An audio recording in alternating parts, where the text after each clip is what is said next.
യേശുവിൽ ഏറ്റവും അനുഗ്രഹീതരായ പ്രിയപ്പെട്ടവരെ, ഇന്ന് തിങ്കളാഴ്ച ഏപ്രിൽ 27-ാം തീയതി. ഇന്നത്തെ പ്രഭാതത്തിൽ ഈ ശബ്ദം കേൾക്കുന്ന നിന്റെ വീട്ടിലെ ചെറിയ നിശബ്ദത പോലും ദൈവം കാണുന്നുണ്ട്. അടുക്കളയിൽ പാത്രങ്ങളുടെ ചെറിയ ശബ്ദം കേൾക്കുമ്പോഴും, കരങ്ങളിൽ ഫോൺ പിടിച്ച് ഒരു വിളി വരുമോ എന്ന് നോക്കുമ്പോഴും, പഴകിയ ഫയലിൻ്റെ കോണുകൾ മടക്കി പിടിച്ച് ഒരു വാർത്ത കാത്തിരിക്കുമ്പോഴും, നിന്റെ ഉള്ളിൽ ആരോടും പറയാത്ത ഒരു ഭാരം കിടക്കുന്നില്ലേ? ഒരു ജോലി വാതിൽ തുറക്കണം, ഒരു വിസയുടെ മറുപടി വരണം, ഒരു ജോലി അനുമതിയുടെ കാര്യം മുന്നോട്ട് പോകണം, വീട്ടുവാടക അടുക്കുന്നു, മരുന്നിൻ്റെ ചെലവ് കാത്തിരിക്കുന്നു, കടത്തിൻ്റെ തീയതി വീണ്ടും വീണ്ടും അടുത്തു വരുന്നു. കുടുംബത്തിലെ എല്ലാവരും ചോദിക്കുന്നില്ലെങ്കിലും അവരുടെ കണ്ണുകളിലെ ചോദ്യം നീ കാണുന്നുണ്ട്. എന്തായി എന്ന ഒറ്റ ചോദ്യം പോലും ചിലപ്പോൾ നെഞ്ചിൽ കല്ല് വീഴുന്നത് പോലെ തോന്നുന്നു. പ്രിയപ്പെട്ടവരെ, ഏപ്രിൽ മാസത്തിലെ ഈ ഉയിർപ്പിൻ്റെ പ്രത്യാശയോടുള്ള പ്രാർത്ഥനാ യാത്രയിൽ ഇന്നത്തെ ദിവസം വാതിലുകൾ അടഞ്ഞുപോയി എന്ന് കരുതുന്ന ഹൃദയങ്ങൾക്കായി നമുക്ക് പ്രത്യേകമായി പ്രാർത്ഥിക്കാം. ഇന്നും ഈ യാത്രയിലെ ഒരു നിർണായക ദിനമാണ്. കാരണം കല്ലറയുടെ കല്ല് നീക്കിയ കർത്താവിന് മനുഷ്യർ അടച്ചുവെച്ച വാതിലുകൾക്ക് മുന്നിലും വെളിച്ചം കൊണ്ടുവരാൻ കഴിയും. ഇന്ന് പ്രത്യേകിച്ച് ഞാൻ സംസാരിക്കുന്നത് ജോലി കാത്തിരിക്കുന്നവരോടാണ്, വിസ മറുപടി കാത്തിരിക്കുന്നവരോടാണ്, വിദേശത്തേക്ക് പോകാനുള്ള ഒരു വിളി കാത്തിരിക്കുന്നവരോടാണ്. വർഷങ്ങളായി പഠിച്ചു ശ്രമിച്ചു അപേക്ഷ അയച്ചു രേഖകൾ ഒത്തുക്കി, ചിലപ്പോൾ വീട്ടുകാരുടെ സ്വർണം വരെ പണയം വെച്ച് ഒരു വഴി തേടിയവരോടാണ്.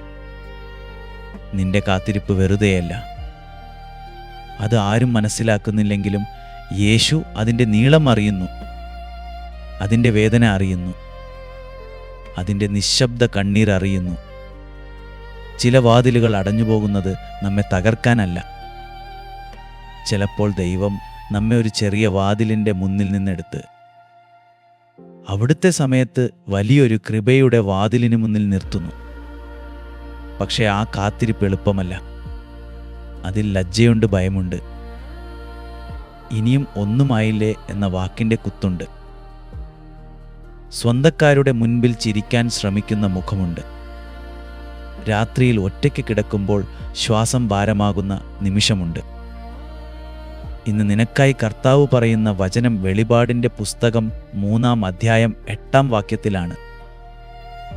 ഞാൻ നിന്റെ മുമ്പിൽ തുറന്ന ഒരു വാതിൽ വെച്ചിരിക്കുന്നു, അത് അടച്ചുപൂട്ടാൻ ആർക്കും കഴിയില്ല. പ്രിയ മകനെ, പ്രിയ മകളെ, ഈ വചനം ഒരു വിജയമുദ്രാവാക്യമല്ല. ഇത് കർത്താവിൻ്റെ കരുണയുള്ള വാക്കാണ്. നിന്റെ ശക്തി ചെറുതായിരിക്കാം, നിന്റെ കരങ്ങളിലുള്ള പണം കുറഞ്ഞിരിക്കാം, നിന്റെ പരിചയം കുറവായിരിക്കാം, നിന്റെ രേഖയിൽ കുറവുകൾ കാണിച്ചിരിക്കാം, പലരും നിന്നെ മറന്നിരിക്കാം. പക്ഷേ കർത്താവ് തുറക്കുന്ന വാതിൽ മനുഷ്യരുടെ കരുണയിൽ മാത്രം നിൽക്കുന്നില്ല. അത് അവിടുത്തെ സമയത്തും അവിടുത്തെ ജ്ഞാനത്തിലും അവിടുത്തെ ദയയിലും തുറക്കപ്പെടുന്നു.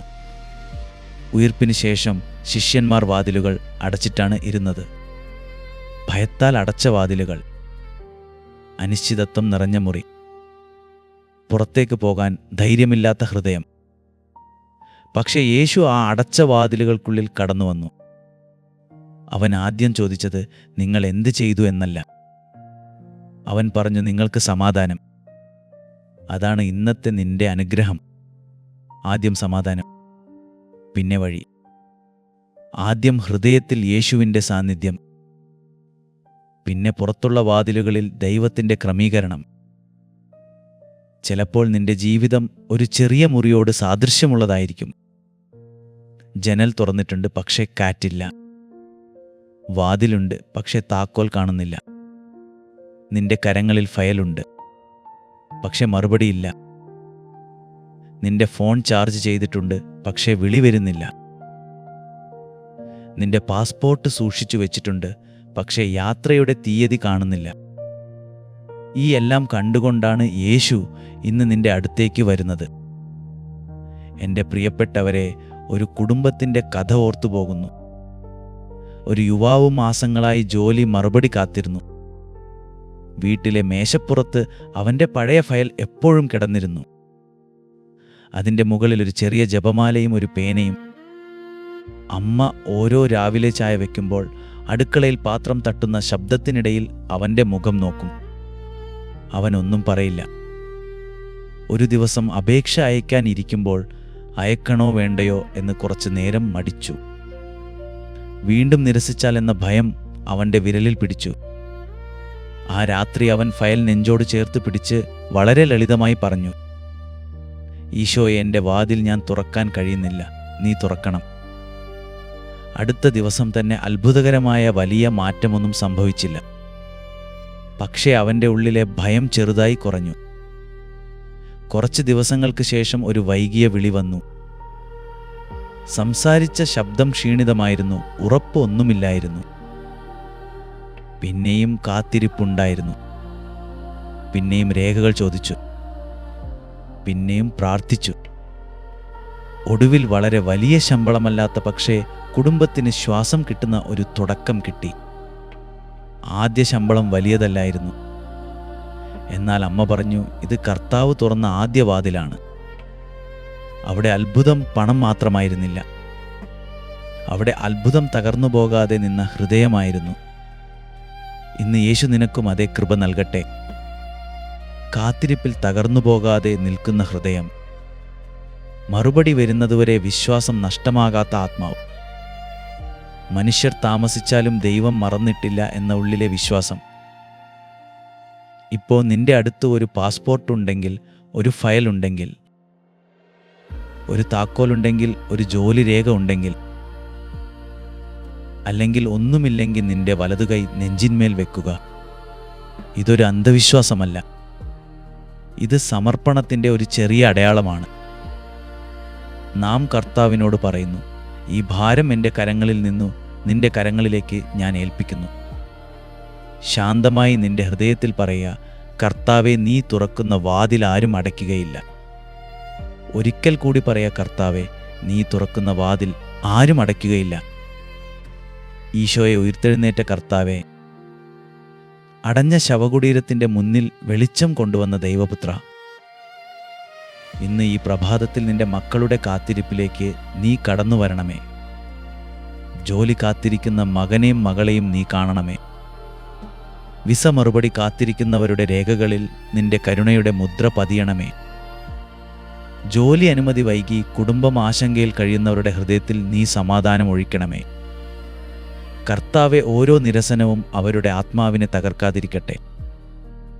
ഓരോ താമസവും അവരുടെ വിശ്വാസം കെടുത്താതിരിക്കട്ടെ. ഓരോ മൗനവും അവരെ ഉപേക്ഷിക്കപ്പെട്ടവരാക്കി തോന്നിക്കാതിരിക്കട്ടെ.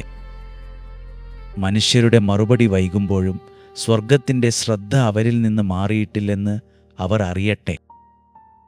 ഈശോയെ, വാടക അടയ്ക്കേണ്ട കുടുംബങ്ങളെ ഓർക്കണമേ. കടത്തിൻ്റെ തീയതി നോക്കി ഉറക്കം നഷ്ടപ്പെട്ട പിതാക്കളെ ഓർക്കണമേ. മരുന്നിന് പണം വേണമെന്ന് കരുതി മിണ്ടാതെ ഇരിക്കുന്ന അമ്മമാരെ ഓർക്കണമേ. പഠനം കഴിഞ്ഞിട്ടും ജോലി കിട്ടാതെ സ്വന്തം മൂല്യം സംശയിക്കുന്ന യുവാക്കളെ ഓർക്കണമേ. കടൽ പോകുന്ന മീൻപിടുത്തക്കാരെയും ടാക്സി ഓടിക്കുന്നവരെയും ദിവസക്കൂലിയുടെ അനിശ്ചിതത്വത്തിൽ നിൽക്കുന്നവരെയും പൂർത്തിയാകാതെ നിൽക്കുന്ന വീടിനു മുന്നിൽ നെടുവീർപ്പിടുന്നവരെയും നീ ഓർക്കണമേ. എങ്കിലും കർത്താവെ, ഇന്നത്തെ പ്രാർത്ഥനയുടെ നടുവിൽ പ്രത്യേകിച്ച് ജോലിവാതിൽ കാത്തിരിക്കുന്ന നിന്റെ മക്കളെ ഞാൻ നിന്റെ തിരുഹൃദയത്തിൽ സമർപ്പിക്കുന്നു.